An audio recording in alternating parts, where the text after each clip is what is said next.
Mais um Depois dos Créditos, hoje com um convidado especialíssimo, já vamos falar quem é, mas antes deixa eu apresentar aqui a bancada de sempre, né? Nem tão de sempre que a Ju, coitada, anda sumida daqui, né? Eu tirei férias, só que não, voltei, gente. Pois é, olá Ju, apresente-se aí, reapresente-se para as pessoas. Me reapresentando, meu nome é Juliana Cruz, eu sou repórter do Terra e também uma das integrantes aqui do Depois dos Créditos.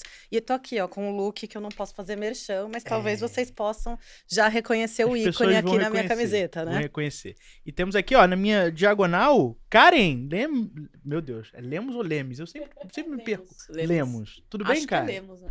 Até onde conferimos, né? Como é que você está hoje, Karen? A memória não tá boa, né? Tudo bem? Eu tô bem, e você? Como está? Ah, eu tô bem também, né? Estamos hoje com um convidado muito especial, não é mesmo? Ultra especial. Vamos apresentá-lo para vocês. Pedro Urizi. Tudo bem, Pedro? Como é que você está ótimo. hoje? Bom dia a todas e Bom a dia. todos que estão nos acompanhando nessa manhã paulistana. Muito Pois é, legal né? estar aqui. Uma manhã fria, É. digamos, né?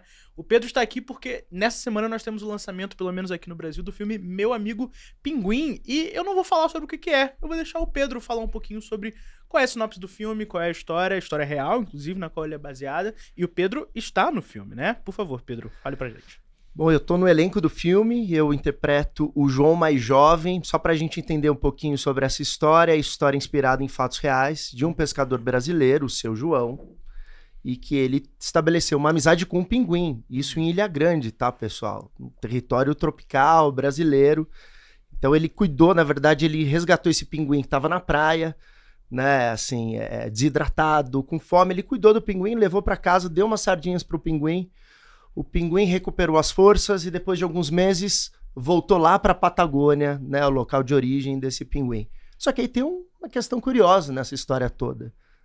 Ano que vem, ano seguinte, quem reaparece na porta da casa do seu João? O mesmo pinguim. Só que isso aconteceu durante 8 anos consecutivos. O pinguim cruzava-se lá da pontinha da Patagônia, lá no extremo sul da América do Sul, nadava até o sudoeste brasileiro para reencontrar o seu amigo, o seu João. Então, é um filme inspirado numa história real.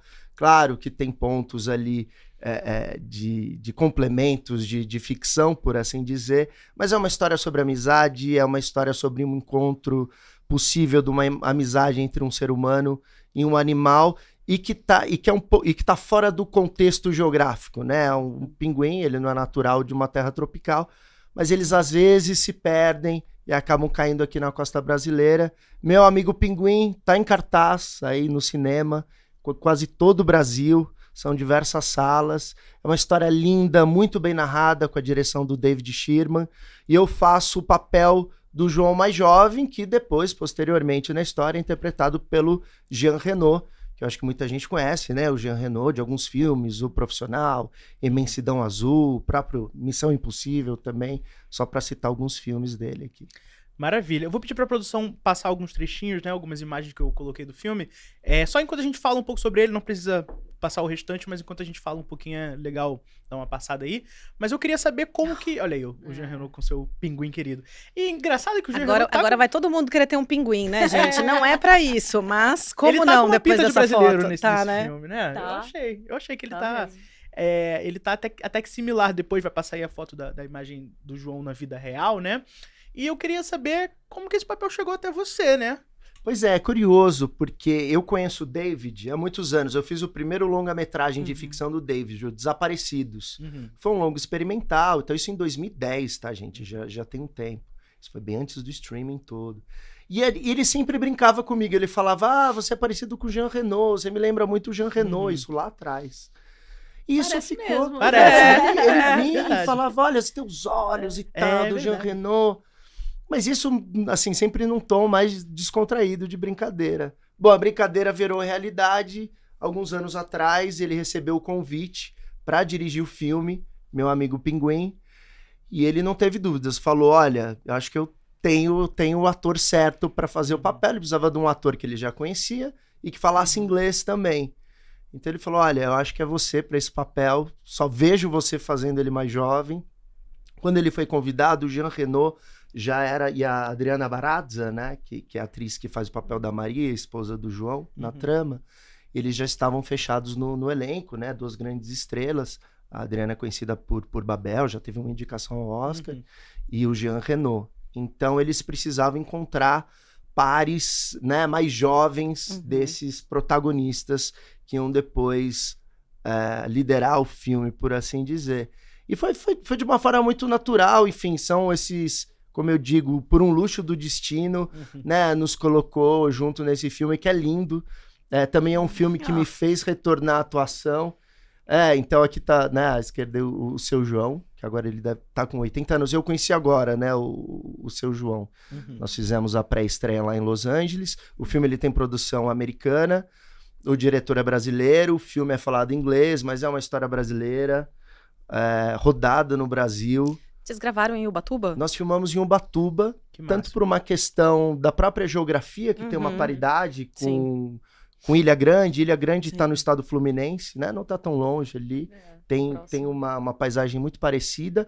E pelo fato do aquário de Ubatuba ser o aquário que dispunha desses pinguins que são resgatados. Muitos pinguins acabam caindo aqui na costa brasileira, não conseguem mais retornar. Então o aquário de Ubatuba, aliás, faz um trabalho maravilhoso, assim, uma super dedicação. Então foi esse um dos motivos de Ubatuba ser a locação para a gente rodar o filme. 80% das cenas foram rodadas em Ubatuba, outra parte em Paraty, e depois tem um outro núcleo que se passa na Patagônia, que são com atores e atrizes argentinos. Com cientistas, né? Então são basicamente ali 3 núcleos, né? Tem um núcleo brasileiro, por assim dizer, ali dos anos 80, o segundo núcleo que já tem uma elipse de tempo ali de 40 anos, e tem esse terceiro núcleo, que são os argentinos, que ali estão fazendo os cientistas e tal. E você pôde apresentar, então, parte do Brasil pro Jean Reno, falou um pouquinho pra ele sobre como é que é e tal?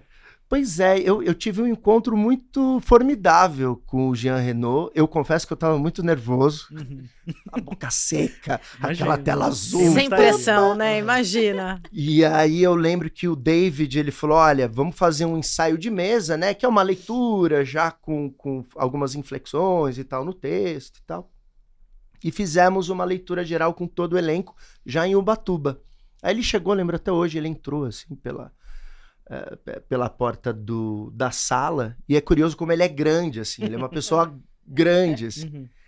E ele entrou super simpático, fizemos a leitura, como eu já tô logo no começo do filme, as primeiras falas, e eu tive que dar o texto. E eu desesperado, e eu olhava para a direita, o Jean Reno, para minha esquerda, o Anthony Dodd Mantle, né, que é o diretor de fotografia. O David já conheço há muito tempo, então é uma pessoa que olhar eu já pro tô David muito era seu porto seguro, Eu olhava pro praticamente, David e ele olhando para baixo, só assim. E aí rolou numa boa, foi, né, fluiu super bem, e ao final, ao término da leitura, né, a gente normalmente no teatro usa muito esse termo ensaio de mesa, mas é uma leitura geral, né, do roteiro com todos os atores e com algumas observações, né, da direção, eles já vão pontuando alguma coisa. Então é um ensaio com a leitura, com o roteiro em mãos. E aí, feito isso, a gente terminou essa leitura, essa longa leitura, e o David nos apresentou, falou, olha, esse é o Pedro, ele que vai fazer o seu papel mais jovem. Ele falou, acho que é importante vocês falarem, trocarem, enfim, entenderem, encontrarem um ponto de convergência, visto que é o mesmo papel. E aí ele já me convidou para almoçar. Olha só. E aí nós fomos almoçar lá em Ubatuba. Eu não sei se vocês já foram para Ubatuba aqui, Sim, vocês já. conhecem? Maravilhoso. Ubatuba, Visite. a praia, tem ali o centrinho de Ubatuba, e tem um ponto de encontro que tem o esqueleto de uma baleia Sim. Sim. ali naquela praça central. E a gente foi almoçar bem na frente dessa praça, assim, isso para mim foi muito marcante. Tem 2 pontos relevantes, assim, para mim era essa paisagem, poxa, eu tô olhando pro Jean Reno, eu tô em Ubatuba, tô no Brasil, né, no meu país, falando com o Jean Reno, né? e assim, aí passamos o dia todo, né, almoçando, tomando cerveja, foi ótimo, assim, tem dicas que ele me deu pra vida, principalmente como ator e como profissional, assim, do cinema, mas ele foi muito generoso, eu tava realmente apavorado, eu falei pra ele, cara, eu tô apavorado, ele falou, olha, calma, eu vou te contar Posso contar essa história aqui? Claro, deve. Por favor. Eu tava apavorado. E eu falei, Jean, olha, eu sou diretor, eu tô muito tempo trabalhando. E, claro, eu comecei como ator lá atrás, com teatro, com cinema, depois eu fui pra parte de direção. E ele falou, vou te contar uma história. Ele falou que durante muitos anos ele tinha um pesadelo, do qual ele era demitido na frente de todos os atores da peça de teatro por ser um péssimo ator. Olha Isso é real, tá, gente? E ele falou que ele só parou de ter esse pesadelo depois que ele lançou o Profissional. Só para vocês terem ideia, o Jean é de 1948. Quando ele lançou o Profissional, ele já estava com seus 46. Né? Ele foi um ator, ele começou cedo no teatro, mas a gente sabe como é a carreira artística, né? A gente aí tem anos de dedicação para, às vezes, você fazer um trabalho que você vai ter um maior destaque midiático e tal. E aí isso me tranquilizou muito. Então ele foi pra esse lado, puxou mais pro lado do humor, trouxe esse alívio cômico, não se levou tão a sério e assim, revelou esse segredo que ele tinha, né, sobre esse pesadelo. Então foi muito oportuno, assim. E vendo o filme é incrível a construção que o David conseguiu estabelecer, sabe?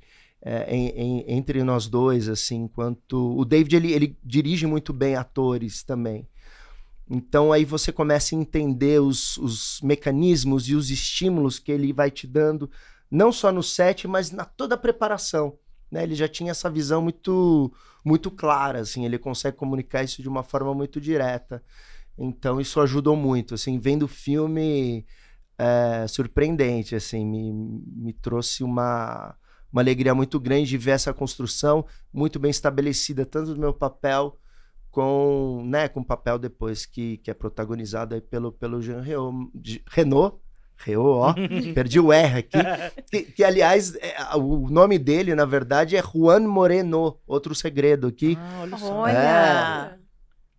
Jean não tinha a Reno, menor na ideia, verdade, também ele não. é marroquino, ele nasceu no Marrocos, os pais são de origem espanhola e fugiram da perseguição franquista. Tá. Nos anos 30, né? Franco foi um ditador espanhol e os pais fugiram e foram para o Marrocos, para Casablanca, se eu não me engano. Então ele nasceu no Marrocos, pais espanhóis, e aí quando ele estava com 15, 16 anos ele foi para a França, foi servir o exército francês, que era uma forma de você conseguir, se eu não me engano, a nacionalidade. E ele já começou a se interessar muito por teatro e tal. E aí depois ele adaptou o nome dele. Sim, então ele saiu de Juan Moreno e foi para Jean Reno. Então esse meu ato falho deve ter vindo daí. O ato falho tem um porquê. Mas quando você ficou sabendo ali que você ia contracenar com ele, você teve um momento do tipo, sei lá, mandou no grupo de WhatsApp pros amigos, gente, vai rolar, vocês não vão acreditar com quem que eu vou trabalhar. Com que eu tô almoçando. Com quem que eu almocei hoje, né? Eu fui curiosa a sua pergunta, porque até hoje, assim, a ficha demora para cair, né? A gente trabalha tantos anos e quando tem uma oportunidade dessa, primeiro pela história, e aí depois você começa a entender as pessoas que estão ali envolvidas com o projeto. Mas a primeira pessoa que eu revelei, acho que foi meu irmão e minha mãe, né? Eu liguei para minha mãe, foi assim, eu vou retomar aqui, desculpa. Não, fica à vontade, por favor. O David, ele tinha me pedido uma foto, isso acho que comecei em 2022, ele falou, olha, vou te apresentar, já conheço o seu trabalho, sei que você tem um domínio do idioma, já trabalhamos juntos, eu quero você no papel, eu vejo você fazendo ele. Então ele pediu uma foto, e aí isso, da foto até o próximo contato, isso levou mais ou menos uns 6 meses. Então eu não sabia ao certo, eu vi que tinha saído um artigo, não falaram nada, eu falei, olha, faz parte, né? A gente faz uma série de testes, as pessoas chamam, faz parte do nosso meio, essas idas e vindas. E aí ele me ligou em julho de 2022, ele ligou, falou, você tá pronto para voltar a atuar em grande estilo? Ele falou. Olha só. E aí, mas o David, ele é uma pessoa que ele gosta de te... Ele vai te envolvendo aos poucos para te trazer aquele grande sabor, sabe? Primeiro tem o primeiro prato, a entrada, depois o prato principal. E ele falou, você pode vir na produtora? Na produtora dele? Você pode vir aqui? Eu falei, posso. Ele falou, cara, eu preciso urgente. Eu falei, não, meia hora tô aí. A hora que eu cheguei na produtora, ele me fez uma surpresa. Eu cheguei, já tava a minha foto ao lado da do Jean Reno. Olha. Foi muito legal, foi muito especial. Então ali eu já vi todo o elenco composto, né? Grande parte do elenco também brasileiro. Queria enaltecer aqui também os nossos colegas, né? Sim. Atrizes e atores que fizeram parte dessa jornada. E foi assim que pintou. E aí eu acho que na hora eu já escrevi pro meu irmão, pro Bruno, e falei depois com a minha mãe, assim, super emocionado, né? São pessoas aí que... Tô há 20 anos, né, trabalhando com arte, né? Assim, desde o teatro, depois audiovisual, né, cinema. E foi uma surpresa muito grande, um deleite, e aí você entra, né, naquele lugar de euforia, e depois de completo desespero. Você mata a ansiedade da espera e tem a ansiedade do agora eu vou ter que fazer. Aí a ansiedade, meu Deus, deu certo, e agora? Termina de filmar, ansiedade pra lançar. É. Nossa, é E realmente... é curioso que você estava muito tempo na direção e aí você pega um papel que precisa muito, assim, de um preparo mesmo de ator, né? Que eu acho que tem uma carga até física, cenas específicas ali, que é até uma questão física, né? Enfim, não quero dar spoilers, né? Mas no mar, só vou dizer isso. Acho que tá tudo bem, pinguim, mar, não dei spoiler tão foi grande. um grande spoiler ainda, né? E emocional também, né? Uma carga emocional grande ali, né? Então, assim, não foi só, vou voltar a ser ator, vou voltar a ser ator com tudo isso aqui que eu preciso entregar, né? Então, realmente foi muita coisa, assim, né? Então, e aliás, parabéns, eu achei que tá excelente. Mas, assim, eu fico me perguntando desse preparo, né? De um tempo fora da atuação e ter que voltar, assim, com papel que não é fácil, né? Assim, tem muita carga ali, né? Tem. Bom, obrigado pelo elogio. É um trabalho, é sempre uma construção, né, coletiva também, assim. Eu tive um auxílio muito grande do David, preparação de elenco também. Então, o primeiro passo, o David chegou e ele falou olha, você tem 2 desafios. Primeiro, você precisa compor o personagem, desenvolver, entrar na pele de um pescador, né? Você precisa perceber o mundo e sentir o mundo como um pescador. Só que aí você vai ter uma segunda camada. Você precisa trazer um espelhamento, não uma imitação, mas você precisa trazer o estilo do Jean Reno para você, porque você, né, abre o filme e tal, você, né, tô nas cenas ali iniciais, mas depois o filme é protagonizado pelo Jean Reno. Então você tem essas 2 camadas. Então realmente eu acho que o primeiro desafio foi assim, entender como compreender o mundo a partir da perspectiva de um pescador. Era um personagem novo para mim, nunca tinha interpretado um pescador, mas acho que esse que é o deleite de poder atuar. E como, né, você havia mencionado, eu fiquei muito tempo sem trabalhar como ator. Eu acho que trabalhando também como diretor nesses últimos 10 anos, por assim dizer, me trouxe também uma outra experiência e que eu achei interessante, que acabou sendo complementar, até do ponto de vista de como ouvir melhor e ouvir mais como ator do que falar. Eu acho que como diretor ou diretora, você, né, você tá ali, o teu trabalho é traduzir aquela visão, dar inputs e intenções aos atores. Claro, ouvir também, tem sempre esse lugar de troca. Mas como ator, eu vou, nesse meu retorno, eu falei, deixa eu começar a ouvir mais. Pelo menos lá atrás, quando eu comecei, talvez pela idade, né, muito mais ansioso, né? Então eu acho que essa ansiedade era um pouco atropelada pelas palavras. Você queria mostrar, né? A gente quer mostrar, né? Quando a gente quer mais mostrar, novo, e né? tem muito lugar de insegurança, e que esse lugar de insegurança continua até hoje, tá? Acho que a gente só vai adquirindo um pouquinho mais de experiência e vai aprendendo também com os erros.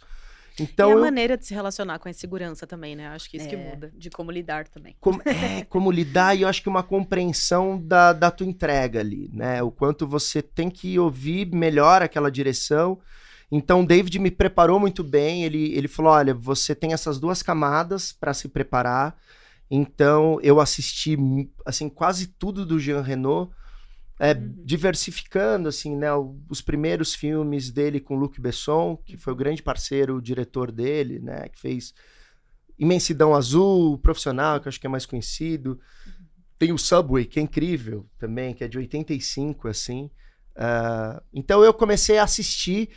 O Jean Reno é um ator que ele é muito versátil, né, ele percorre diversos gêneros, assim. Então ele é um cara que faz muito bem ação, ele vai pro drama, depois vai pra comédia, mas ele não perde o estilo dele.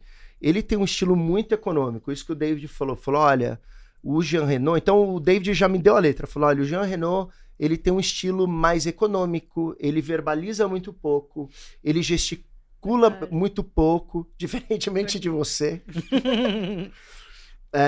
Então eu tive que me preparar tanto do ponto de vista para desenvolver o personagem, enquanto um pescador, pai de família, né, com um filho de 11 anos, vivendo também ali numa comunidade de pescadores dos anos 80, né, que é uma outra realidade do que hoje.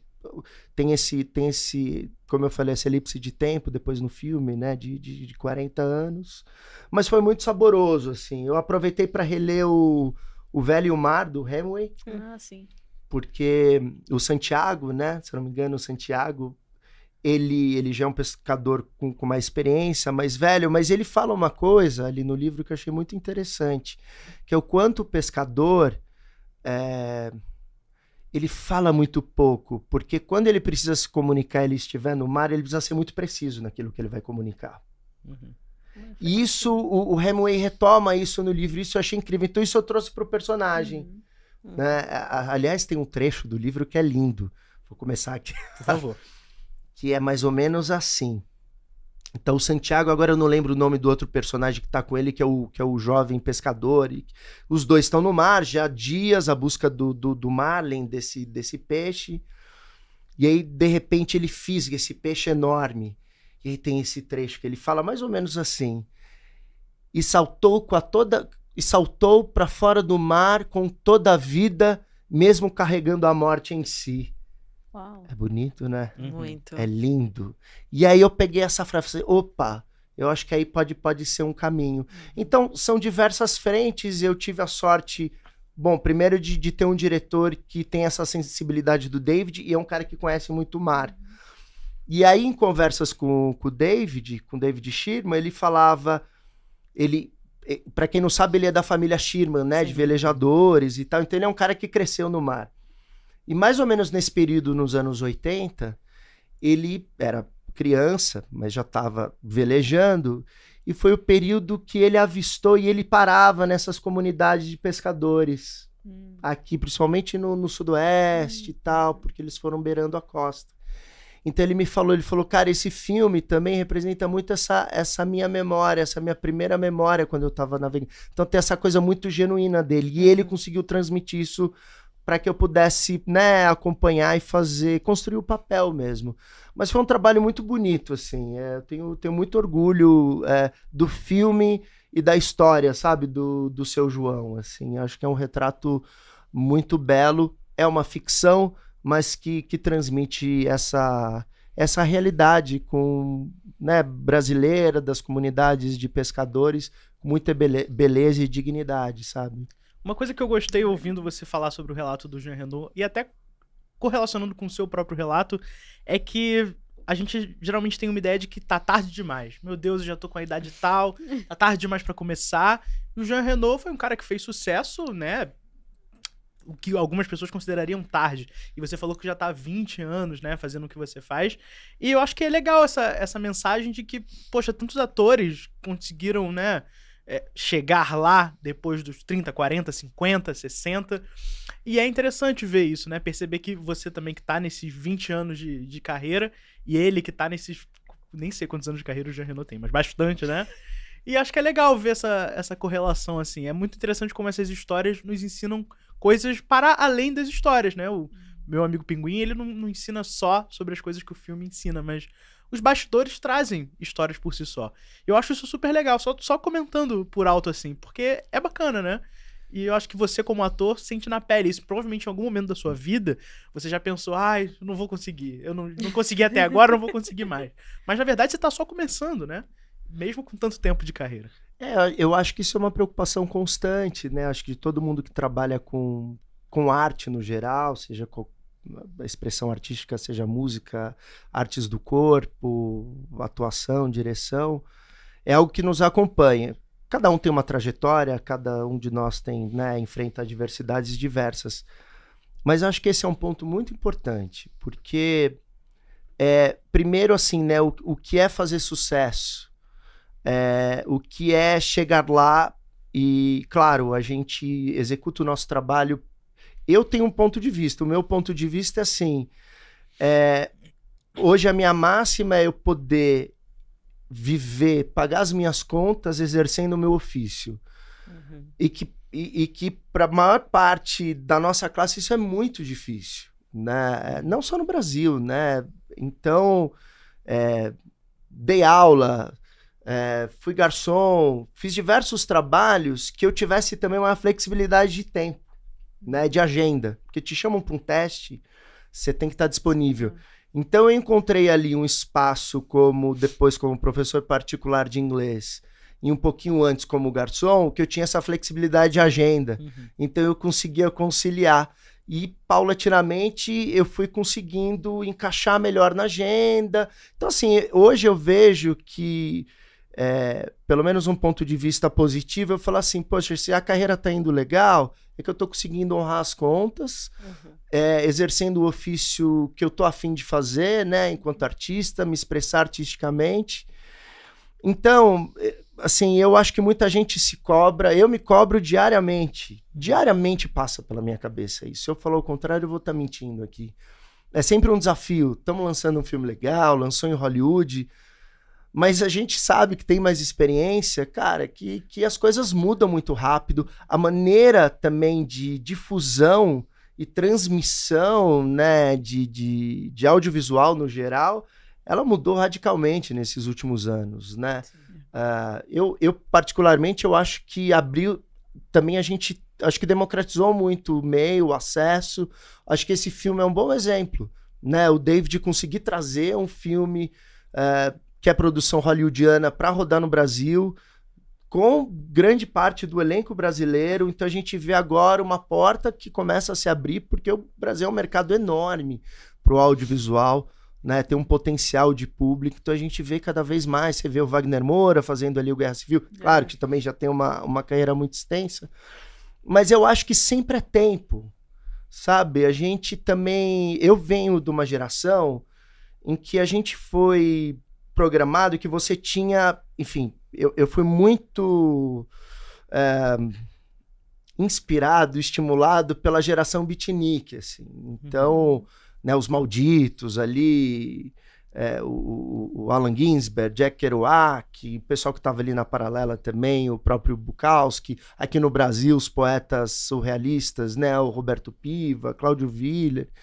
Acho que tem toda uma geração que a gente tinha uma ideia muito romântica do que era ser artista, que estava muito atrelado à loucura, ao uso de substância. Isso aqui não é um papo moralista não, tá, gente? É só uma questão geracional. E isso, para mim, reverberou muito no rock nacional, que fez parte da minha educação sentimental, acho que de muita gente. Mas a gente via naqueles ícones, né, naquelas pessoas que estavam ali no palco e que eram muito jovens, né, que estavam ali antes dos seus 30 anos, fazendo sucesso do ponto de vista midiático e tal. E eu acho que a minha geração, e eu particularmente, fui muito contaminado por isso. Eu não sei como é que tá a nova geração. Então acho que sempre é tempo. Eu acho que existem atores e atrizes que estão se descobrindo agora. Tem mães e pais e pessoas que tiveram que criar seus filhos e nunca tiveram a oportunidade de frequentar uma aula de teatro. E agora, aos 50, 60 anos... de repente se descobrem grandes artistas. Eu acho isso incrível. E aí que tá a beleza da arte. Como dizia o Tadeusz Kantor, né, a arte não é cristalizar o cotidiano nos seus aspectos mais banais, mas é esburacar a realidade. Talvez esburacar a realidade hoje em dia esteja atrelada nessa possibilidade de você se descobrir um artista a qualquer idade. Perfeito. Maravilha. E falando, inclusive, sobre o seu trabalho como ator, você fez Colegas, né? Que é um filme brasileiro que eu particularmente gosto muito. Até dá pra botar aí na tela. E como é que foi pra você essa experiência? Não apenas Colegas, mas você também fez a minissérie do Zé do Caixão, não é isso? Fiz também. Eu comecei, na verdade, meu primeiro longa-metragem foi o Rinha, que é do Marcelo Galvão, direção do Marcelo Galvão, que é o diretor de Colegas. E no Rinha foi em 2007. Eu tô com 38 agora, tá, gente? Então, ali, 2007, eu tava com 20, 21... Essa carinha de 28. Tem. Verdade. São seus bons olhos. É verdade. E isso é bom, tá, gente? Pros produtores de elenco, pro range aí de personagem. Foi a primeira vez que eu pisei num set de cinema. Então, tava ali com 20, 21 e fiquei apaixonado, aí fiz o Rinha. E aí depois eu fiz uma participação no Colegas, que é um filme belíssimo também. De novo, né? Com a direção do Marcelo Galvão. E aí teve o Zé do Caixão, né? Que foi Isso. a minissérie. A minissérie Zé do Caixão, que é inspirada no Mujica, né? Que tem o personagem Zé do Caixão, o ator, diretor, produtor, acho que é uma figura célebre, né? Do cinema nacional, assim. E aí eu pude participar também. Fiz algumas diárias, foi interessante poder acompanhar o processo, a direção do Vitor Mafra. Então foi incrível. Foram os últimos trabalhos, assim. Depois eu realmente tive que focar na carreira como diretor. Na verdade, eu comecei a dirigir, a produzir de uma forma muito genuína, assim. Eu não sabia que um diretor, uma diretora fazia direito, tá? É sempre a dúvida. Assim, eu não fazia muito parte do meu mundo, apesar de já estar envolvido com teatro, estar envolvido com filme. Eu não tinha muito conhecimento teórico mesmo e maturidade, assim, para entender. E aí eu comecei a produzir meus próprios curtas porque eu queria atuar, assim. Na onda foi essa, tá? Eu queria fazer para eu poder atuar. Era um meio para eu poder encaixar o meu ofício de ator. Essa reflexão eu tô tendo agora, tá? Ali as coisas vão acontecendo e a gente vai fazendo esse malabarismo todo. E as coisas... É que ele já tá até... Eu ia perguntar, né? Como é que chegou desculpa. o audiovisual, mas ele já chegou chegou, ali, tá ótimo. Exatamente. Uma direção até que eu anotei aqui foi a do Cordel de Trancoso, né? Que é um documentário. Isso, Cordel de Trancoso é meu primeiro longa documentário, direção com meu amigo querido Felipe Solari. Passamos algum tempo ali, né, em Trancoso, na Bahia, mas a ideia a gente queria muito falar de Trancoso a partir das festas tradicionais, né, acima de tudo da festa de São Sebastião, que é o ponto de convergência, e tem um certo paralelismo, né, de influências religiosas diversas. Você tem ali influência do candomblé, você tem influência do cristianismo a partir do catolicismo, por conta do São Sebastião. E foi interessante porque documentário a gente parte de uma premissa. A ideia era falar sobre Trancoso a partir das festas tradicionais. E aí a gente, durante a pesquisa, começa a esbarrar em uma série de coisas que são muito interessantes. Por isso que eu gosto tanto do documentário, porque eu acho que a relação com o documentário tem muito a ver com a vida. Tem essa questão do imponderável, né? É inesperado, né? Não sabe o que vai acontecer, né? Não é louco? Surpreende. Assim, surpreende. E eu acho né? que como diretor, é legal que... Pra muitas pessoas, eu acho que é legal que comece-se com um documentário. Porque eu acho que, como você não controla, você vai adquirindo um certo jogo de cintura ali, tipo... Uma flexibilidade, Exatamente, eu vou filmar o que tá acontecendo, claro que você tem uma ideia do que você quer, mas no fim do dia ainda é uma surpresa o que você vai encontrar, né? Total, assim, eu acho que é uma forma de você ir desvendando também a própria linguagem, né? Como é que você vai abordar aquele tema. Eu sempre gostei muito de história, de fazer pesquisa, e aí encontrei também no audiovisual uma forma de ir escrevendo ali com a câmera, de certa forma. Mas o Cordel de Trancoso foi essa experiência muito formidável, assim, é o primeiro longa documentário, que teve, depois ele chegou ao cinema, chegou a ser distribuído pela O2 Play. Então a gente conseguiu bons parceiros, a finalização foi da Mística. Então foi um projeto que eu pude compreender também os processos, e você também tem que ter um pouco de uma compreensão tanto dos aspectos formais, né, de linguagem, também como os processos técnicos, burocráticos.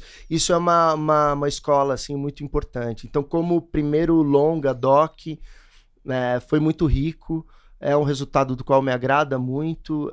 Sou muito grato também à comunidade de Trancoso, as pessoas que nasceram lá e que também nos receberam e que abriram as portas e as suas histórias, né?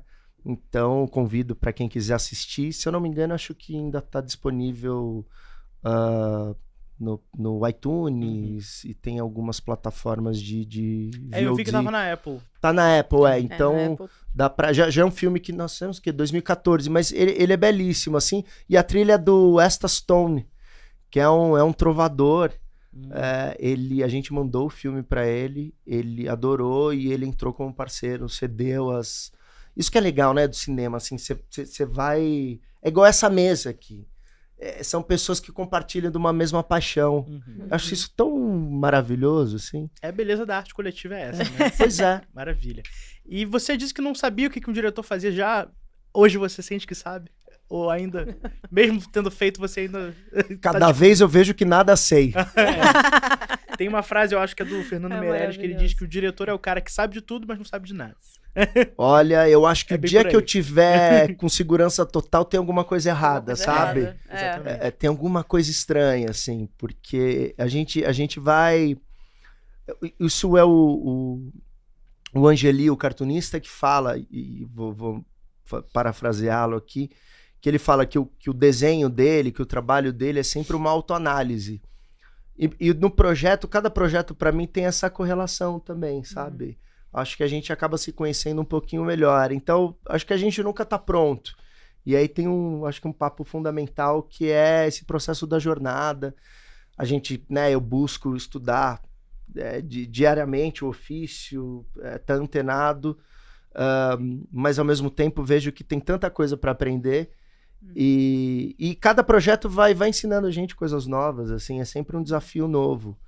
Temáticas diversas, uma equipe diferente, a própria geografia de onde você vai atuar. É o que eu sempre falo, né? O Brasil é um país tão extenso, são aí, se eu não me engano, 6 biomas diferentes no mesmo país. Então também quando a gente abre câmera em cada região, é uma abordagem diferente. Né? A câmera vai traduzir, vai transmitir a energia daquele lugar. Tem lugar que venta muito, então, opa, não posso trocar muito a lente da câmera. Tem lugar que ele...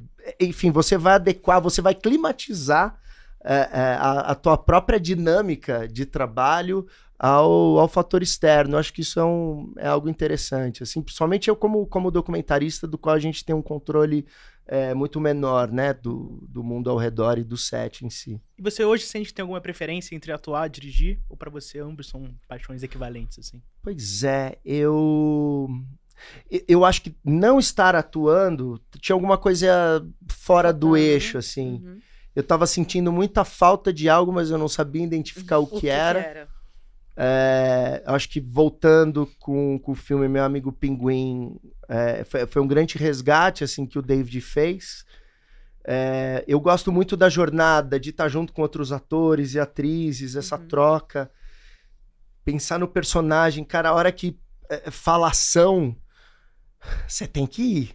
Respire e vai. Então, eu acho que tem uma coisa interessante de atuação, que é você explorar a possibilidade de viver diversas vidas numa só, né? É uma suspensão da realidade que, enquanto diretor, você também está trabalhando, obviamente, seu senso criativo, mas são 1001 coisas que você precisa administrar, né? Tem uma questão de logística, tem uma questão de fazer gestão da tua equipe, da tua cabeça, de orçamento, e uma série de fatores.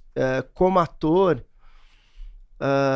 você, quando entra no set, você pode ser por inteiro ali artista, certamente dentro ali da direção e as questões técnicas que isso acaba, né, exercendo sobre a tua função, acima de tudo, como ator de cinema.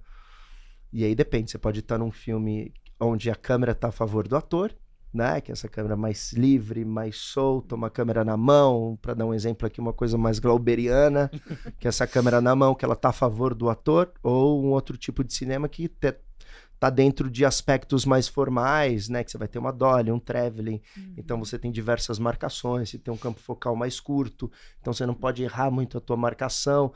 Tem o fundo verde, você só tem um tem fundo o fundo verde. verde, Só Tem no fundo verde, então vem uma tempestade, de repente você tem que acreditar. Tem uma coisa que eu acho que o Robert Bresson que falava, que eu não falava isso para os atores, né? Eu não acho que eu tenho as duas pernas, eu as tenho, assim como eu não acho que eu tenho um coração, eu tenho um coração.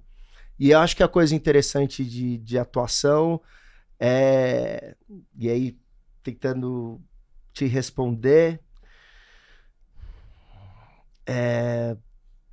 Cara, você presta muito mais atenção no teu pulso. Isso. Antes de entrar em ação. Eu acho que hoje são dois ofícios muito complementares para mim. Quero continuar exercendo os dois. Tô focado nisso.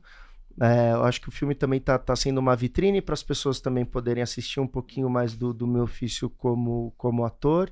E dessa possibilidade de interpretar outros personagens e criar junto.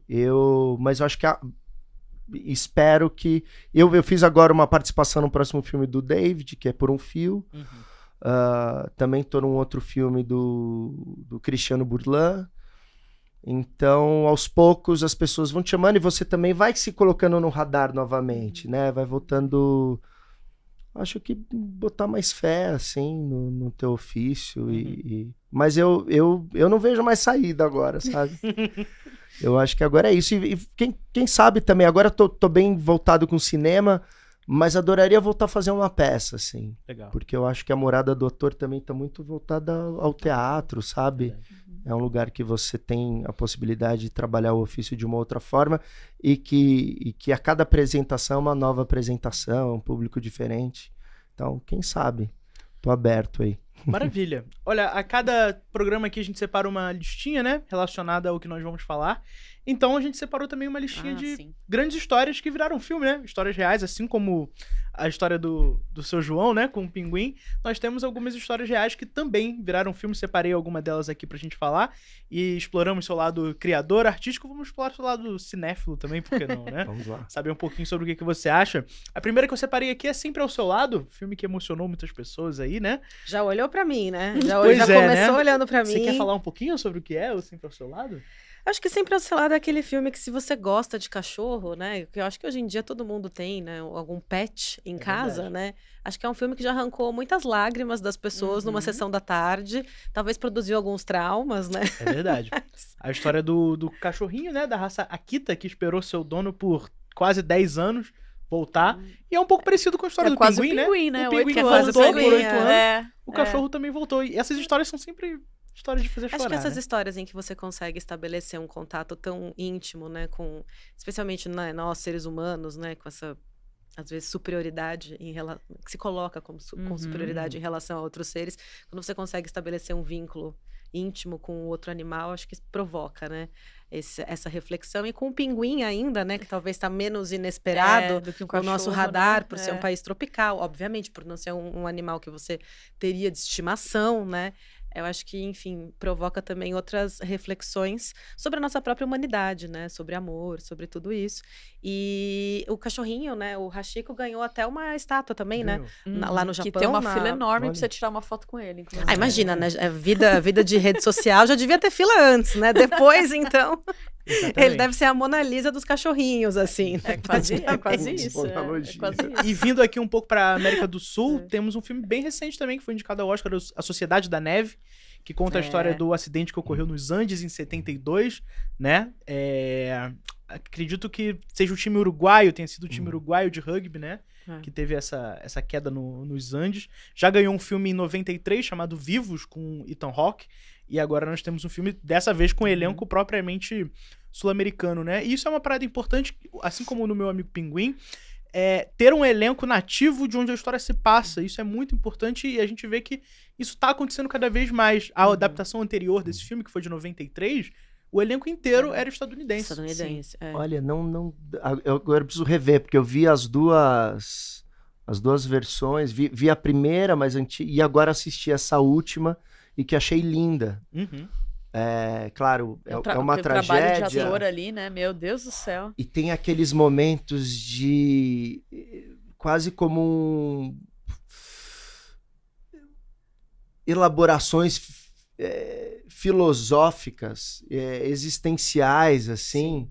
Aquele momento ali eu chorei, caí em lágrimas, assim. É muito bonito. Uhum. Eu preciso rever a primeira, que é a produção americana. Se eu não me engano, essa última é em espanhol, né? Em espanhol.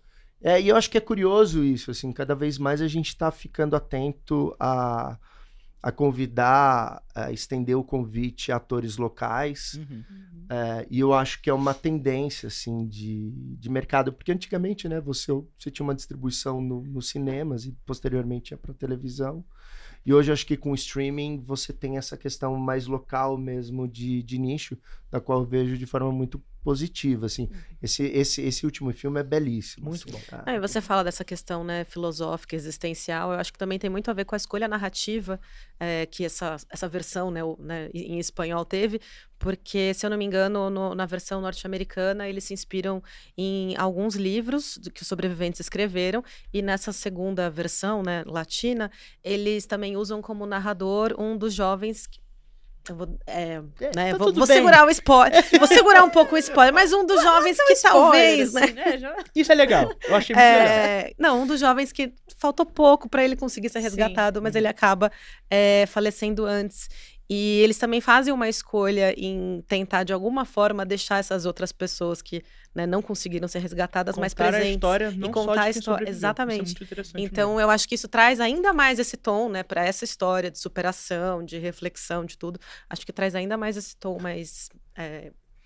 Eu tô lembrando agora, é verdade. Eu tava aqui no hiato, entre atos de pensamentos aqui, eu falei, o que eu posso falar, o que eu não posso falar, pra não dar spoiler. Mas agora eu lembrei realmente dessa... Tem um determinado É que aqui momento... a gente fica na dúvida até se a gente tá dando spoiler de filme de 1950, Pois é. né? Rola uma Histórias dúvida, assim, né? conhecidas, Será? Sim, Sim, verdade. Mas é belíssimo, assim. Eu fiquei muito emocionado com o filme e realmente eu não tinha feito essa associação, que agora essa última versão do filme, esse último filme, essa última obra é inspirada em relatos de um não sobrevivente, mas que ao mesmo tempo nos traz esse lugar de esperança, né? Sim, isso é muito interessante mesmo. E aí, trazendo mais uma história não parecida, mas também, né, de superação e sobrevivência, a gente tem 127 Horas, filme sobre o Warren Houston, que é um alpinista que ficou preso num cânion, a pedra esmagou o seu braço, né, e uma história real também, que ele teve que serrar o braço fora pra sobreviver, uma história que traumatizou muita gente. É do Michael Mann? Eu acho que não. Eu esqueci quem é o diretor. Cara, eu passei dia... Esse filme tá na Disney, tá? Peraí, gente. Aproveitando pra falar também. Vou chutando aqui. Vai chutando. Danny Boyle.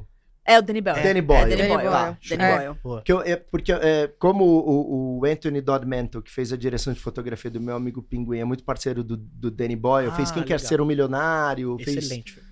Não sei se ele fez Transporting, mas ele é um parceiro de longa data. Aí eu lembrei. Eu falei, Michael Mann, porque o Michael Mann lançou agora a Ferrari, né? Que tem uma coisa curiosa, tá? Que eu lembro. Posso falar? Por favor.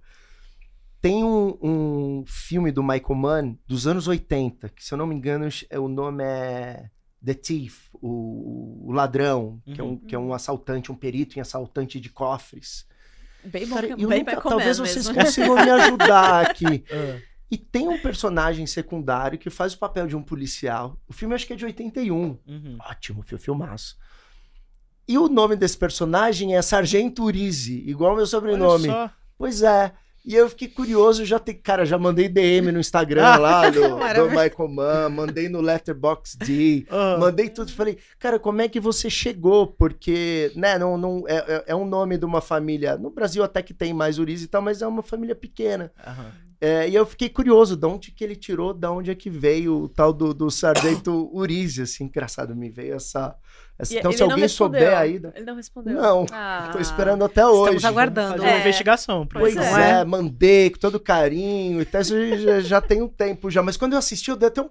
Falei, não, Como tá assim? errado. Aí eu voltei, fui no IMDb lá e tá lá, o nome do personagem, tá? Não é do ator. Tá lá, Sargento Urize, com a mesma grafia, assim. Olha só. Achei curioso, se alguém souber aí do público que tá nos acompanhando, Por os favor, nossos cinéfilos. Comente. Por favor. Maravilha. E trazendo um pouco pro Brasil, a gente tem Carandiru, também um filmaço, né? Inspirado no livro Estação Carandiru, do Drauzio Varela, que, assim como Sociedade da Neve, é um filme que conta a história de pessoas que se foram também. E eu acho legal desse filme que ele escolhe dar luz pra histórias, não tipo... Claro, foi uma tragédia que aconteceu, mas ele não retrata como uma tragédia apenas, e sim mostra como cada um desses seres humanos tinha uma história pregressa, e por isso eles são tão humanizados, e por isso mostra a tragédia histórias se torna de flashbacks, né, de intensa. como era a Saber vida que- das pessoas, como elas Saber que pararam cada uma lá. das vidas perdidas era uma vida, né? Que Sim. muita gente desumaniza os presidiários. E no caso, o Hector Babenco, excelente diretor, deu vida pra essas pessoas e contou a história delas. Isso é muito importante, cara. Indiru é um filme excelente. Ainda no terreno brasileiro, nós temos O Que é Isso, Companheiro, também, baseado no livro do Fernando Só Gabeira. filmaço, hein? Pois é, né? Dirigido pelo Bruno Barreto. Tem filmes brasileiros ótimos, né? Pegando histórias reais aí, né? É verdade. Mais um exemplo aí. É verdade. O Que é Isso, Companheiro é um filme excelente. E essa tríade aí que tá na foto, né? O Pedro Cardoso, o Luiz Fernando Guimarães e a Fernanda Torres, que se conheceram aí, depois fizeram os normais, inclusive, né? Não sabia. Muito legal, Olha, né? não sabia. A Fernanda Torres que tá agora no filme novo do Walter Salles, né? Ainda estou aqui. E... Foi o filme que me fez conhecer, pelo menos assim, né? Que eu tenho a memória mais ativa do Alan Arkin e ele virou um dos meus atores preferidos verdade. por conta desse filme onde ele faz o embaixador sequestrado. Foi. Tô louco pra ver o filme. E aí... O próximo do Ah, Walter o Salles. Edson aqui. Também tô. Todos estamos, né? Todos estamos, né? Eu e a Ju estamos apostando que Fernanda Torres vai vingar. Eu já tenho uma placa pronta pra vingança. O que foi aqui? Eu não superei. Se a Fernanda Montenegro superou, não sabemos. Mas eu, como uma reles espectadora de Oscar, nunca superei o Oscar da Gwyneth Paltrow, sabe? Então, foi a última indicação, né, do Brasil. Enfim, foi Com uma atuação... por atuação, sim. Foi o quê? 99, né? Por aí. Central do Brasil. 98, 99, eu acho que sim. É. E aí o Brasil até chegou no Oscar até que recentemente com Democracia em Vertigem, documentário da Petra Costa. É verdade. Mas com a atuação... A atuação foi da a última Fernanda. vez. Foi a última vez, se eu não me engano. Bom, vamos torcer aí pela Fernanda Torres. Será vingada. Será vingada. E aí, falando novamente de animais no Ártico, assim como meu amigo Pinguim, nós temos Resgate Abaixo de Zero, que também é um filme que conta a história de cães que foram abandonados num trenó na estação de pesquisa na Antártida, após uma pesquisa. E é um filme sobre resiliência animal também, né? Os animais trazem muitas histórias reais pro cinema, né? Muitas histórias que fazem as pessoas chorarem. E ainda sobre histórias que fazem as pessoas chorarem, temos O Impossível, filme sobre um tsunami no Oceano Índico em 2004 e a luta da Maria Belon e sua família para sobreviver no meio da destruição. Um filme muito bom, com a Naomi Watts, Ivan McGregor e o Tom Holland. E Tom Holland, bebezinho, né, nesse nesse filme. Cinema esse filme. Olha só. Nossa, o cinema deve ter sido incrível. A Uma cena do grande tsunami história. é muito bem feita, É muito bem cara. feito. Imagina você ver naqueles cinemas Aqueles com movimento, 4D, né? né? Nossa. Aí vem a água assim na tua cara. Realmente a experiência de ver na grande tela É outra coisa. É outra coisa, né? propõe um outro lugar. Inclusive, né? assistam meu amigo Pinguim nos cinemas, Por tá? favor, Muito tá importante. em A gente ainda vai chegar nessa cartaz. parte aqui no final do Não, programa, beleza. mas assim, já deixa aqui a dica pra vocês. E aí, um grande filme oscarizado aí, O Pianista, não é Nossa, mesmo? Esse... Filmaço com... Se difícil você não falar o tiver nome. num dia bom, não Não assista, né? assista. Não assista. É. Mas Adrian Brody, É importante uma assistir, mas grandiosa esteja atuação. bem pra assistir, porque ele te derruba. Não é Vladislav Spielman? Muito obrigado, Olha! porque eu não ia conseguir falar esse Treinou nome. polonês? Também não. Não, é que eu Vlad- sempre lembro de como o que eles falavam esse S mais chiado, né? Spielman, né? Spielberg. Como Ó, você lembra isso? Essa que é a pergunta. Eu acho que eu já assisti esse filme muitas vezes, E assim. falando então... na atuação do Adrian Brody, você tem alguma grande inspiração de atuação, assim, no geral mesmo, que alguém que você admira muito, alguma atuação que te marcou muito, que você gosta, que você se inspira? Olha, muito do Otton Bastos, Paulo José, apesar do Ai, outro Paulo ator José. que eu vou mencionar aqui, que fez pouco cinema, mas foi um exímio ator, o Fausto Arap, que tá em Todas as Mulheres do Mundo, O Padre e a Moça, acho que são alguns dos Só atores que eu admiro muito. Assim, eu acho que também tem uma questão muito de fase, né? Acho que em cada tempo da nossa vida a gente vai acompanhando. Tem um ator maravilhoso, que eu não consigo pronunciar o nome dele, que é o ele fez diversos filmes do Aki Kaurismäki, do diretor finlandês. Fez os primeiros 5 filmes, depois ele acabou falecendo. Ele também tem um estilo de atuação que me agrada muito, assim. Ele tem uma... Ele tem uma certa... Eu vou colocar essa palavra, mas pode parecer um pouco dúbio, mas ele é um pouco inadequado. Ele tem um tipo de atuação que parece que ele tá inadequado para aquele lugar, sabe? Tem um lugar de desconforto. Isso me agrada, porque a vida às vezes é um pouco assim, sabe? Às vezes você tá com uma dívida enorme, você precisa pedir um empréstimo para alguém num banco. Você tá passando alguma dificuldade, alguma questão, né, difícil, alguém que tá doente. E aí você se encontra numa situação de inadequação, assim. Ou um primeiro encontro, vou colocar aqui para deixar um pouco mais leve o papo. Um primeiro encontro, você se sente inadequado. Eu acho que esse ator, ele consegue chegar nesse lugar. Felizmente ele faleceu, acho que ele faleceu em 95. Mas ele fez os primeiros filmes do Aki Kaurismäki, que é um diretor que eu tenho acompanhado muito. Quem não conhecer, tem os mais recentes, acho que é o Porto, Folhas de Outono, que saiu agora. Acho que tá na MUBI, né? Tá no MUBI, é lindo, né? Acho que a MUBI também tava com uma filmografia completa dele. Foi ali que eu consegui resgatar grandes clássicos e consegui ver parte dos filmes dele, do Aki Kaurismäki. Eu acho que vai de cada fase. Eu acho que tem sim atores muito emblemáticos, assim. Denzel Washington, acho que é uma outra grande referência. O próprio William Dafoe, principalmente o William Dafoe, quando ele trabalha com Abel Ferrara, eu acho que o Abel Ferrara consegue extrair algo dele ali muito interessante. Assim, eu busco também tanto espelhamento de estilo e de inspiração, e que eu acho que isso acaba tendo uma correlação com o tempo que eu estou vivendo, com os filmes que eu estou assistindo. Acho que é um pouco parecido com música. Mas acho que tem a turma ali, né, dos ítalo-americanos, que, né, o De Niro, o Joe Pesci, o próprio Al Pacino, que também tem um estilo de atuação muito particular, e que eu acho que é um ponto de inflexão. Vem ali também muita gente do Actors Studio. Michael Caine, não poderia não mencionar Michael Caine, que tá vivo. Ele disse que vai parar, né? Que fez o último agora, mas eu acho que não. Eu acho que continua. Esperamos, né? Mas acho que.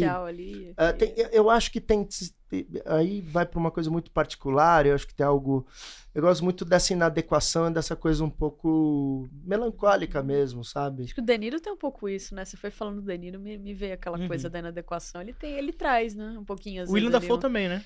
Pois eu acho que tem. Talvez tenha. Um ator incrível. Ele é muito versátil. Eu gosto de como ele. A gente só lembra ele dele faz como vilão, ele faz o que ele ele ama mais, de fato, cara. sabe? Ele se apaixona pelo projeto e ele mergulha de cabeça. Seja um filme de herói, super mainstream, ou seja um filme, sabe, muito mais intimista, ele tá dando o melhor de si. Eu acho isso parece ser boa gente, né? E já fez filme falando do Hector Babenco, né? Verdade. Fez filme com o Hector Babenco, que aliás tem aí também uma filmografia, assim, nunca vi um filme ruim dele. Você pega o próprio Rei da Noite, você pega O Beijo da Mulher-Aranha, acho que voltando é um dos ao melhores, Carandiru. assim, pra mim.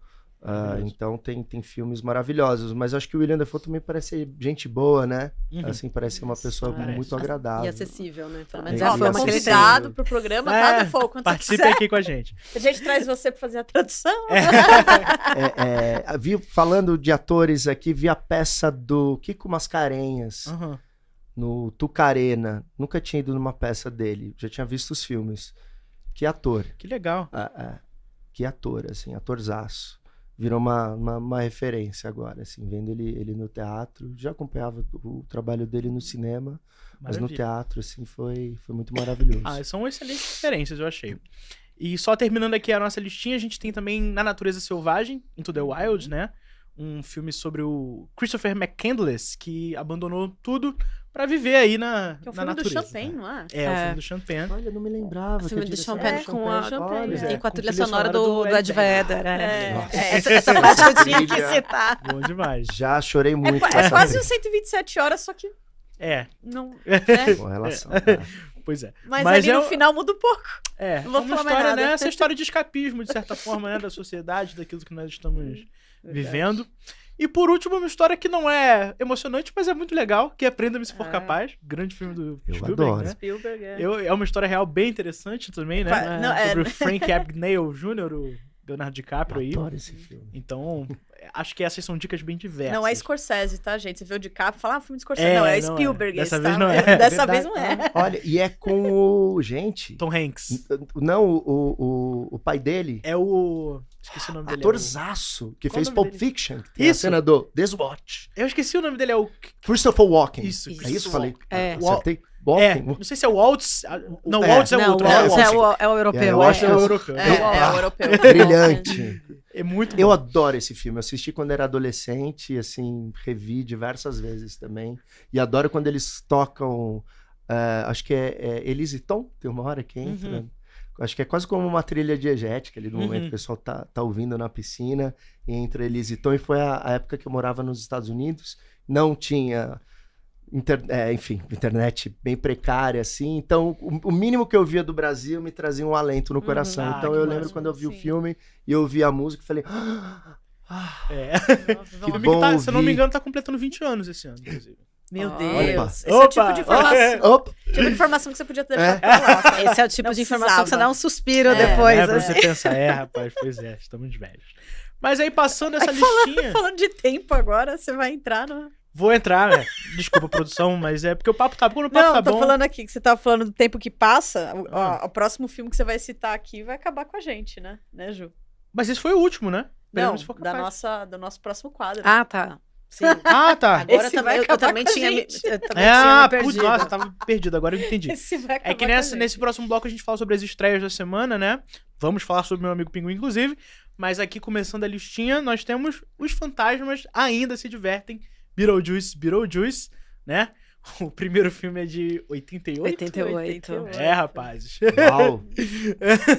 Faz tempo, Quem né? assistiu esse na sessão da tarde sabe que a idade chegou. Eu assisti Sabe? VHS, É. acho que foi um dos primeiros filmes que eu assisti, que E eu aí, lembro. se você foi ao cinema assistir com uma amiga que não assistiu nem na sessão da tarde, Aham. Foi. primeiro, Michael Keaton, né? De volta você pro se seu sente papel. mais velha E ainda, né, falando do Marcelo? Michael Keaton, e falando em atuação, tem um filme, não sei se você gosta, mas eu adoro, com o Michael Keaton, que é Birdman. E eu acho que é um filme sobre atuação, sobre atores, sobre verdade. indústria. É, Que é um filme que se passa muito no teatro, né? é, Filme do Inharito, eu adoro ele.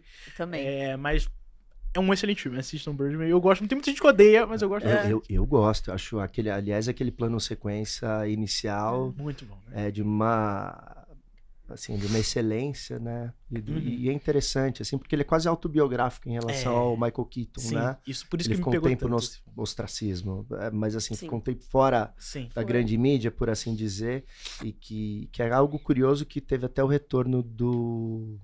Pulei aqui falando de ator, que ficou um tempo fora do mainstream, do que fez o The Way, ou Fraser. O Brandon Fraser. Brandon Fraser, que é a É. mesma coisa. Que a gente Verdade. volta aquele Que nosso ganhou o Oscar, né, na volta É, dele. tema de idade e tal, Verdade. você vê. Há Isso é sempre verdade. tempo, sabe? Eu acho que a gente não pode perder esperança e deixar de fazer, sabe? Acho que isso é muito E importante. acho que o Maravilhoso. retorno e o sucesso do Beetlejuice é um pouco sobre isso, né? É. Assim, eu conversando com amigas, assim, falando assim, vamos assistir Beetlejuice. Falando, é terror? Eu falei, você não conhece Beetlejuice?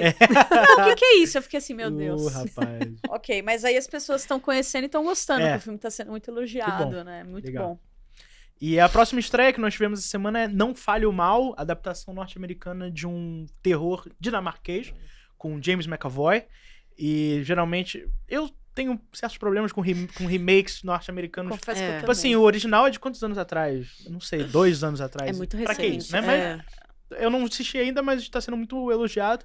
Dizem que ele é diferente do original, o que pelo menos pra mim justifica um que pouco, seja né? pelo menos um pouco diferente. Sempre quando né? falam de remakes, assim, eu lembro que o Michael Haneke, que é um diretor que eu adoro, fez o remake do próprio filme, que é Violência Gratuita. Nossa, Funny verdade. Games. Eu adoro os dois. Então, É. nesse caso, eu sou suspeito. Tem um filme, aquele dos vampiros, Deixa Ela Entrar, né? Que é tão Verdade. maravilhoso. Aí Verdade. eles foram lá, fizeram um remake. Eu fiquei, gente, pra quê? Acontece, né? É o jogo. E não ficou bom, sabe? É, mas às vezes fica. Mas às vezes não. Vai que dá certo, né? E aí nós temos um filme brasileiro aí também, né? Silvio. É uma das estreias da semana, com o Rodrigo Faro aí no papel do Silvio Santos, que nos deixou recentemente. E, bom, eu não vi, mas tá aí, né? Não assisti, mas assim, como a gente sempre recomenda filme brasileiro, né? Sim. É Sempre sempre tá aqui bom. no nosso programa, então... E falando nisso, eu não coloquei na lista porque estreou na outra semana, mas tem um documentário que ainda tá nos cinemas acho que é do Grande Otelo, então assistam. Ah, olha que maravilhoso. Procurem que é bem interessante. Legal. E ele, né, a grande estrela, meu amigo Pinguim, que tá aí nos cinemas. Você quer dar um recadinho sobre o filme, pedir para as pessoas assistirem, aproveitando que você tá aqui?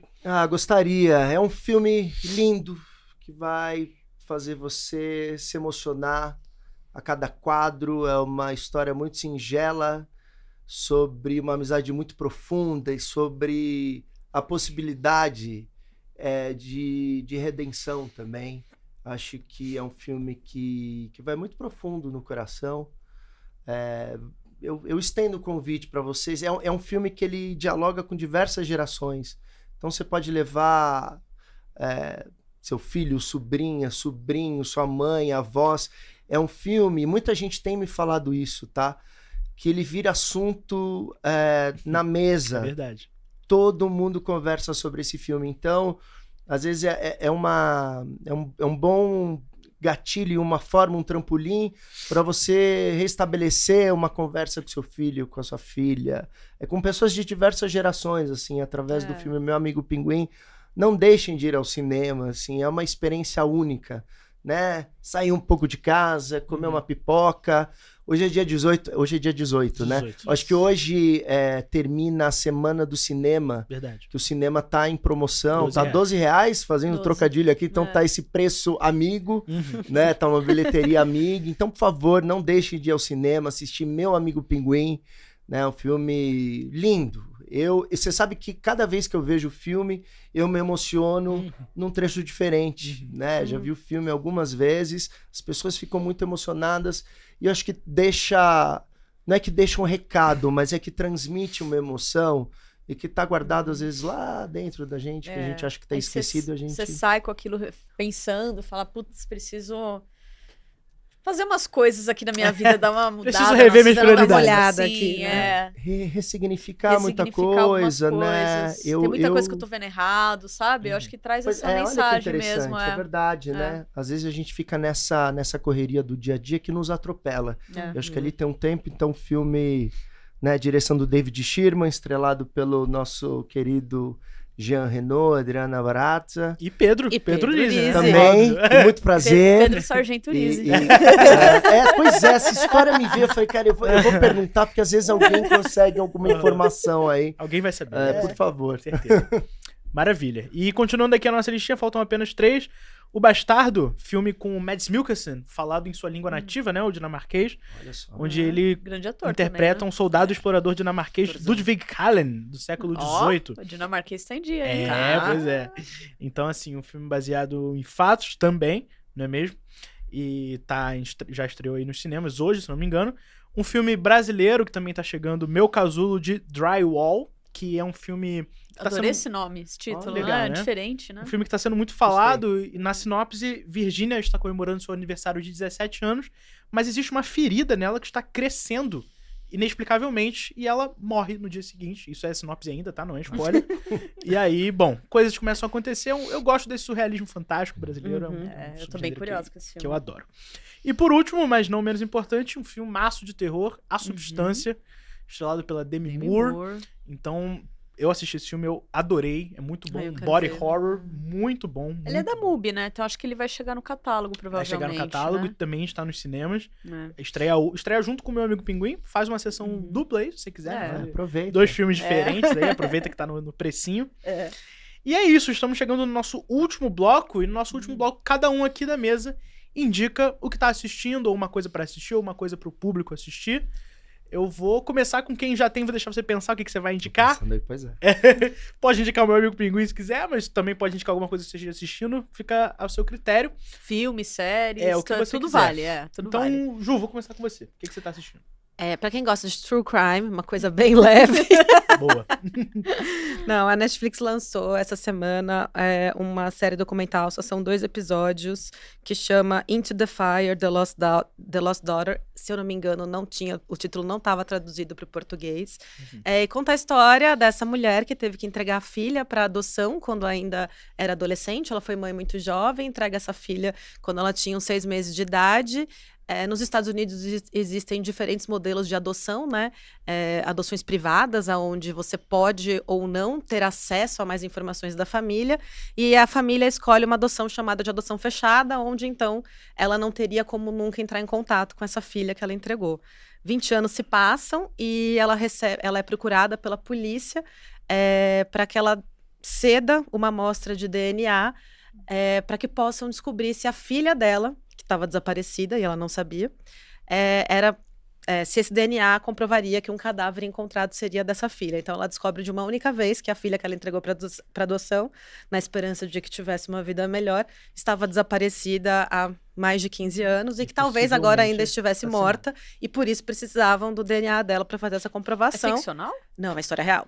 E nisso, ela engata ali numa jornada junto com o marido para descobrir o que aconteceu com a filha, que é bem, enfim, é uma história bem triste, mas ao mesmo tempo muito comovente e que mostra quase que um sexto sentido de uma mãe biológica que mal teve contato com a filha e desde o começo ela acerta direitinho o que aconteceu com essa garota, e só são 2 episódios, tá, gente? Não é uma história leve, mas depois de assistir, vocês podem ir ver meu amigo Pinguim pra dar uma melhorada. Né? Pra dar uma suavizada. Pra dar uma suavizada. Maravilha. E Karen, a sua indicação também é levíssima. Nossa, a minha é super pra cima.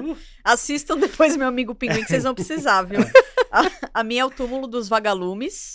Não é um filme novo, mas ele chegou na Netflix. Acho que era um dos últimos, né, do estúdio Ghibli que ia entrar no catálogo. E, enfim, acho que pra quem conhece, né, dispensa apresentações, muita gente acha que é o filme mais triste do mundo. E eu hei de concordar, assim, realmente, não assista se você não estiver num humor, assim, um humor pra baixo, não assista. Mas dê uma chance porque é um clássico, né, da animação, é um clássico do estúdio Ghibli. E também é um filme muito bonito, né, de qualquer forma, assim. É uma história que realmente ela não é fácil. São 2 irmãos tentando sobreviver no Japão da Segunda Guerra Mundial. E ele é baseado num romance semi-autobiográfico, né? Quem assistir a animação vai entender porque é semi, né?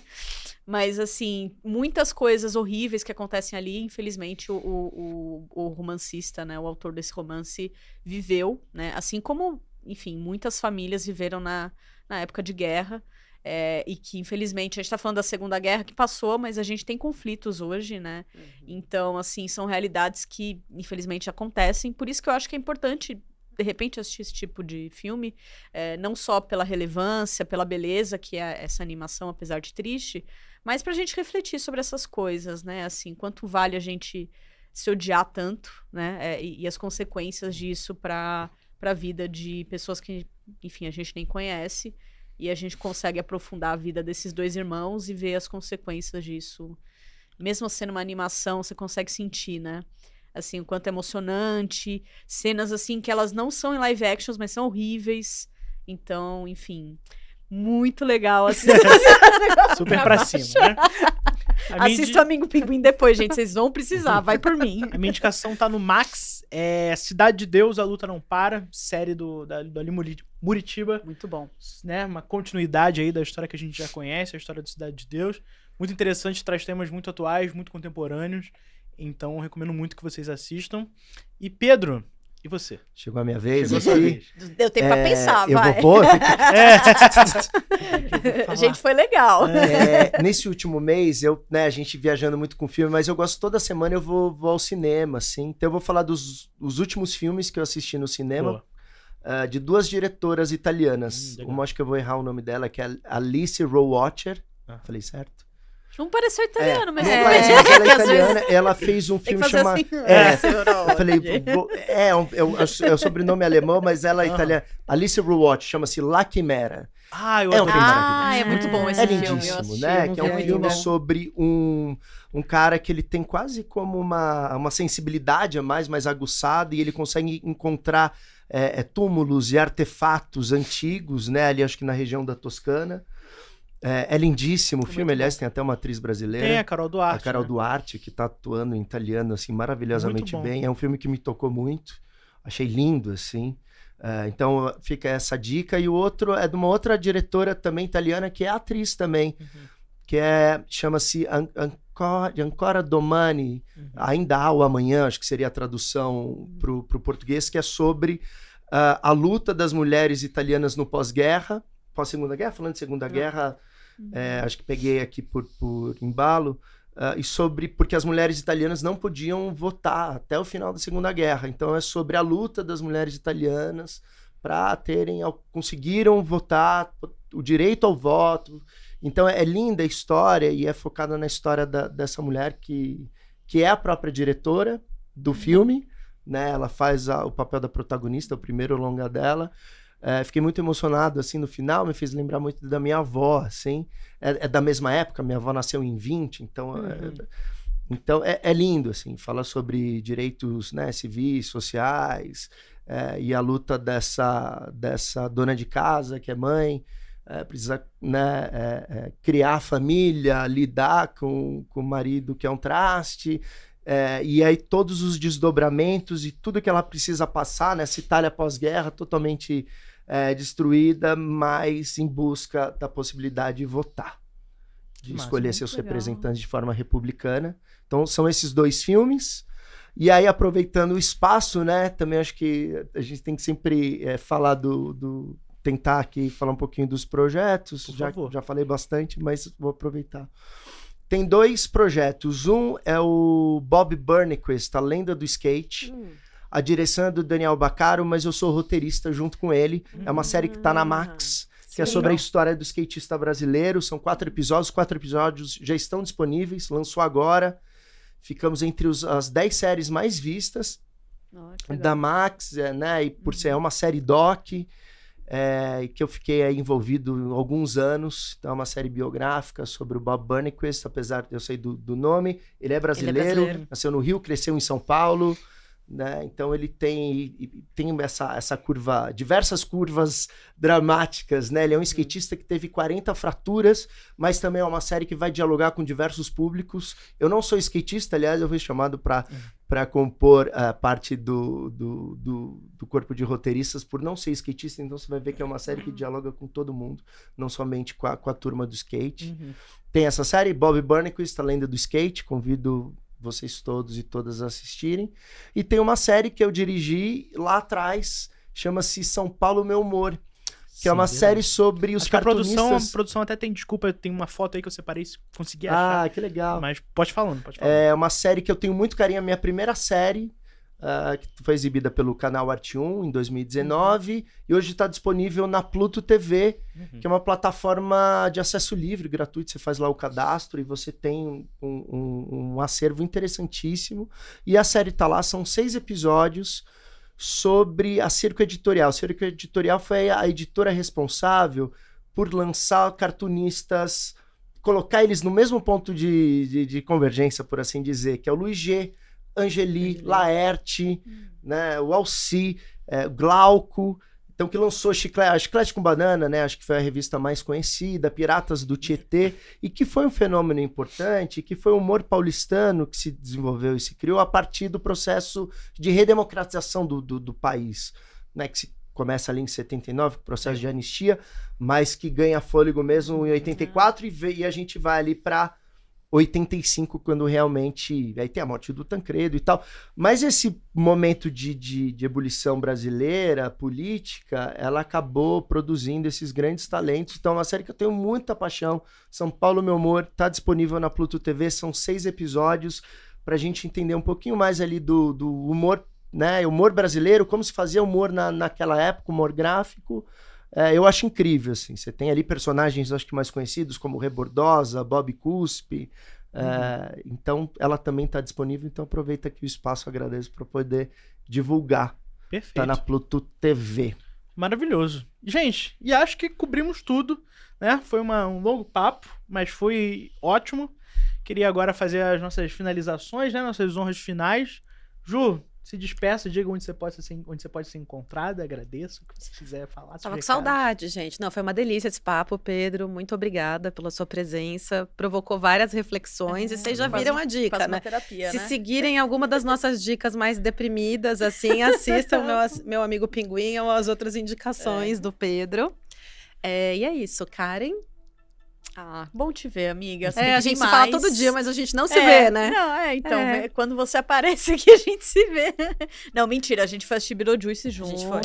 A gente fez a lição de casa aqui. Gente, é isso, muito obrigada. Estaremos aqui mês que vem, não é? Todo mês aqui, se tudo der certo. E muito obrigada por acompanhar a gente. E obrigada, né, Pedro, pela sua ilustre presença. Foi muito bom, várias reflexões. Quase uma terapia, né? Foi.